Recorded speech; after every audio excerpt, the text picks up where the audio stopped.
మామూలుగా చాలా మంది వాస్తు నియమాలను పాటిస్తూ ఉంటారు. అందులో భాగంగానే ఇంట్లో ఉండే వస్తువులను కూడా వాస్తు ప్రకారంగా అమర్చుకుంటూ ఉంటారు. అయితే వాస్తు ప్రకారం ఇంటి ఈశాన్య దిశ ప్రత్యేక ప్రాముఖ్యత కలిగి ఉంటుంది. ఈ దిశలో సంఘం ఏర్పాటు చేసుకుంటే అనేక ఆర్థిక ప్రయోజనాలు కలుగుతాయి. సంఘం అంటే విష్ణువుకు ప్రతీక.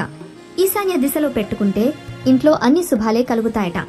సాధారణంగా ఈశాన్య దిశలో పూజగదిని ఏర్పాటు చేసుకుంటారు. అయితే అక్కడే సంఘం కూడా ఉంటే విష్ణుమూర్తి అనుగ్రహం కలుగుతుంది, సుఖశాంతులు కూడా లభిస్తాయి. అదేవిధంగా వాస్తు ప్రకారం ఇంటి ఈశాన్య దిశ ఎప్పుడూ పరిశుభ్రంగానే ఉంచుకోవాలి.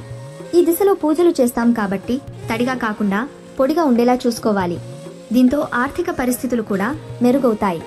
అయితే ఈశాన్య దిశలో సంఘం ఏర్పాటు చేసుకోవడం వల్ల ఇంట్లో ఉన్నవారికి ఆర్థిక అభివృద్ధి కలుగుతుంది. ఇంట్లో ఉన్న నెగిటివిటీ తగ్గిపోయి సానుకూల శక్తి వస్తుంది. అదేవిధంగా సంఘాన్ని ఆఫీసులో కూడా ఏర్పాటు చేసుకోవచ్చు. ముఖ్యంగా ఈశాన్య దిశ అంటేనే సంపదకు చిహ్నం. ఈ దిశలో ఏర్పాటు చేసిన సంఘం ఊదడం వల్ల లక్ష్మీ కటాక్షం కలుగుతుంది. ఆ ఇంట్లో ఉన్నవారికి ఒత్తిడి కూడా తగ్గుతుంది. ఈశాన్య దిశలో సంఘం పెట్టుకోవడంతో పాటు తరచూ పూజలు చేయడం వల్ల ఆర్థికపరమైన ఇబ్బందులు తొలగిపోతాయి.